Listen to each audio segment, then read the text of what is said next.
Hi everyone, welcome back to our channel. Today we're diving into the amazing benefits of Kerassentials Oil and how you can incorporate it into your daily routine for healthier hair and skin. Let's get started. First things first, what is Kerassentials Oil? It's a nourishing blend of natural oils designed to hydrate, repair, and protect your hair and skin. Whether you're dealing with dry scalp, frizzy hair, or dull skin, this product has got you covered.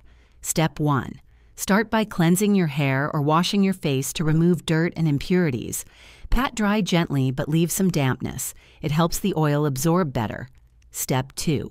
Take 2 to 3 drops, or more, depending on your hair length, of Kerassentials Oil onto your palms. Rub them together and apply evenly through your mid-lengths to ends, if using on hair, or massage gently into your skin. Step 3. For hair, comb through to distribute the oil. Leave it overnight for deep conditioning or rinse after 30 minutes. For skin, let it soak in as a moisturizer or use as an overnight treatment. And that's it. Simple, right? Try Kerassentials Oil today and let us know how it works for you.